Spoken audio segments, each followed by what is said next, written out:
Most Australians think retirement is one big finish line. You either make it or you don't. But that's not how it actually works. The truth is, retirement has levels, and the level you land on decides whether your final 20 or 30 years feel like true freedom or like a panic every single time a bill arrives. Let's walk through the 6 levels of wealth in retirement using real numbers from 2026. By the end, you will know exactly which level you are tracking toward and, more importantly, what it takes to climb up. Let's start at the bottom. Level 1 is survival mode. This is the retiree living almost entirely on the age pension. As of March 2026, the full age pension pays roughly $31,200 a year for a single person and around $47,000 a year for a couple. That's it.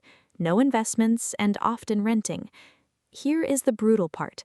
ASFA's modest retirement standard, which only covers basic living, sits at about $35,000 for singles and $50,800 for couples.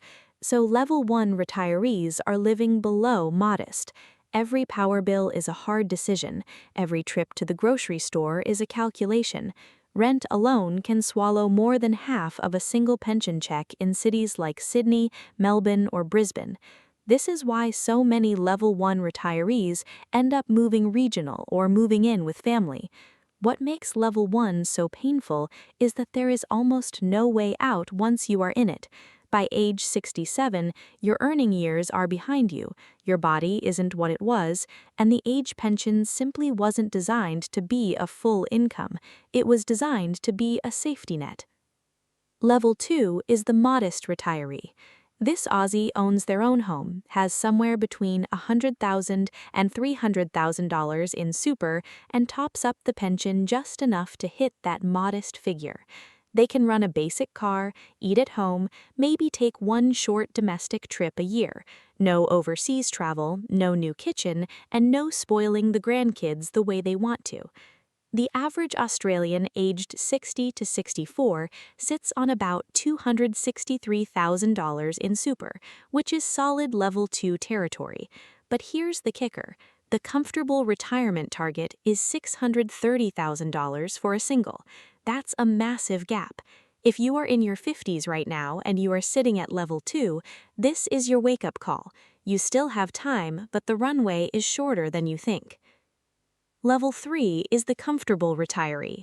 ASFA says this needs around $54,800 a year for a single and $77,400 for a couple, funded by around $630,000 in super for singles and $730,000 for couples, plus a part-age pension.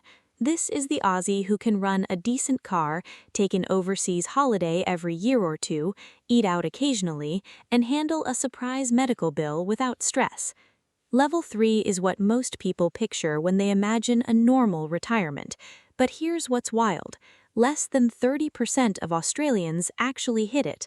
Most people retire below comfortable because they never built a system to convert their income into assets. They spent every raise instead of investing half of it. They ignored salary sacrificing because it sounded boring. And by the time they hit 60, the math simply ran out of time. Level 4 is the self-funded retiree. This is the Aussie who has enough invested that they don't need a single dollar from the age pension. We are talking roughly $1 million to $1.5 million in combined super and outside investments. This is enough to draw $70,000 to $90,000 a year without touching the principal too aggressively. At this level, you aren't budgeting for survival, you're budgeting for choice. You can buy a new car every 7 years instead of 15, take 2 overseas trips a year, and help the kids with a house deposit without derailing your own life. This level is where peace of mind kicks in. The cutoff for the part-age pension for a homeowner couple in 2026 is $1,185,000 in assets, so Level 4 begins where the government tap turns off and your own income tap takes over completely. Level 5 is financial independence. This is the Aussie with around $2 million to $3 million in investable assets, often a mix of super, an investment property or two, and shares outside super. They're pulling $100,000 to $150,000 a year, using a safe withdrawal approach, and the portfolio still grows.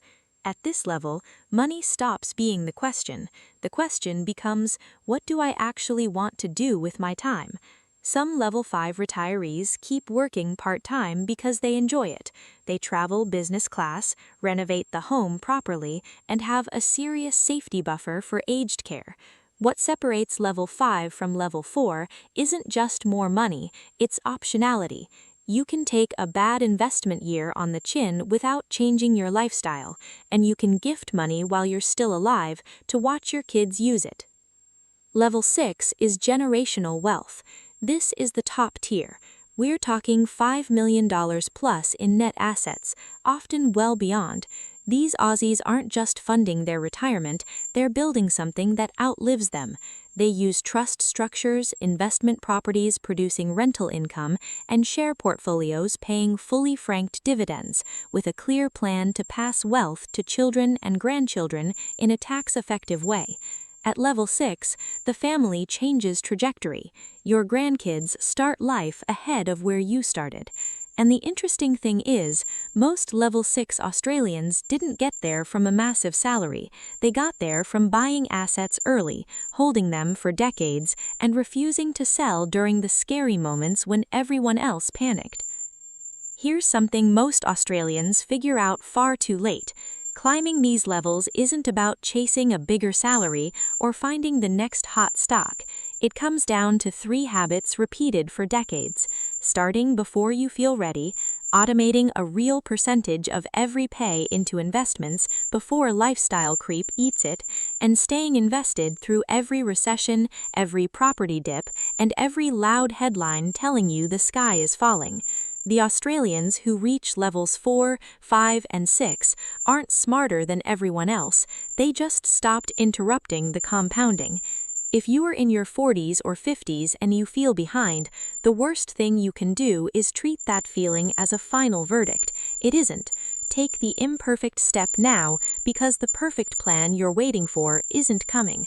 Find out your current super balance, compare it to the average for your age group, then ask yourself the honest question: at my current trajectory, which level am I retiring into?